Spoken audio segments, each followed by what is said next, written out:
কলকাতা সহ রাজ্যে একাধিক দুর্ঘটনায় দাওয়াই দিয়েছেন মুখ্যমন্ত্রী।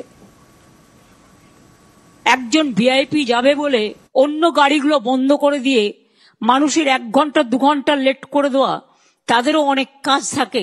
কোনো ভিআইপি জন্য গাড়ি বন্ধ থাকবে না।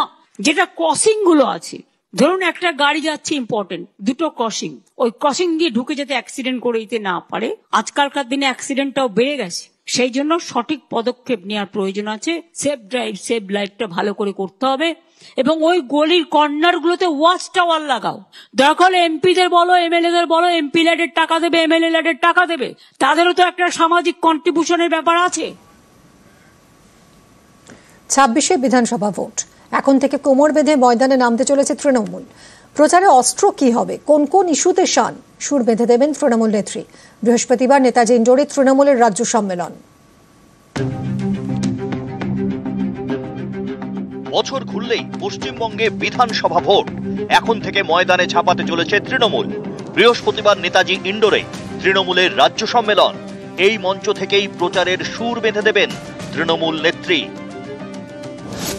বিধানসভা ভোটের প্রচারে কোন কোন ইস্যুকে হাতিয়ার করতে হবে, দলীয় নেতা সংগঠনের দায়িত্বে থাকা নেতা এবং জনপ্রতিনিধিদের ভূমিকা কি হবে, কিভাবে উন্নয়নমূলক কাজে আরো জোর দিতে হবে, কিভাবে আরো জনসংযোগ বাড়াতে হবে, এই সব বিষয়ে দিশা দেখাবেন মমতা বন্দ্যোপাধ্যায়। 26 বিধানসভা নির্বাচন আসছে এবং উন্নয়ন আরো বাড়ানো, উন্নয়নের সুফল আরো নিবিড় জনসংযোগের মধ্যে দিয়ে মানুষের কাছে নিয়ে যাওয়া, বিরোধীদের লাগাতার কুৎসা এবং চক্রান্তের মোকাবিলা, এই গোটা রূপরেখা আমাদের নেত্রী 27 তারিখ আমাদের কর্মী সমর্থক তৃণমূল পরিবারের কাছে তিনি রূপরেখা দিয়ে দেবেন। তার নির্দেশ দিয়ে নিয়ে এগিয়ে চলবে সৈনিকরা। বৃহস্পতিবারের রাজ্য সম্মেলনে ভোট প্রচারের রোড ম্যাপ তৈরি করে দেবেন মমতা।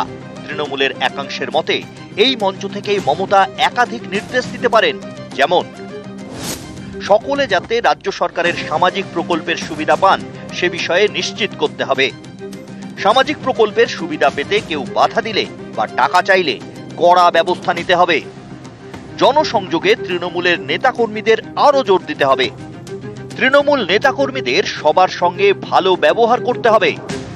এ নিয়ে কেউ যেন নালিশ করার সুযোগ না পান সেটা নিশ্চিত করতে হবে। তৃণমূলের কেউ খারাপ ব্যবহার করলে ব্যবস্থা নেওয়া হবে। পঞ্চায়েত স্তরের জনপ্রতিনিধিদের রাস্তা এবং জলের বিষয়ে আরো বেশি দায়িত্ব নিয়ে কাজ করতে হবে। 24-এর লোকসভা ভোটে তৃণমূল বড় জয় পেলেও অনেক জায়গাতেই পুরো এলাকায় তারা ধাক্কা খেয়েছে। 26-এ এই ছবি বদলাতে এখন থেকেই ঝাঁপাতে চাইছে তৃণমূল। তাই বৃহস্পতিবারের মঞ্চ থেকে এ বিষয়ে জোর দিতে পারেন মমতা বন্দ্যোপাধ্যায়। বার্তা দিতে পারেন, লোকসভা ভোটের নিরিখে যেসব পুরো এলাকায় তৃণমূল পিছিয়ে, সেখানে পুরো প্রতিনিধিদের বাড়তি দায়িত্ব নিতে হবে। দলের নির্দেশ অমান্য করলে কড়া ব্যবস্থা নেওয়া হবে।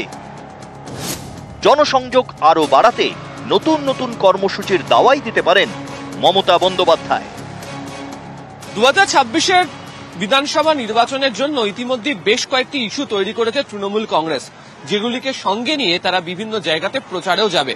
তবে বিধানসভা নির্বাচনের আগে রূপরেখার ক্ষেত্রে দলীয় শৃঙ্খলাতে বিশেষ রকমভাবে জোর দেওয়া হবে।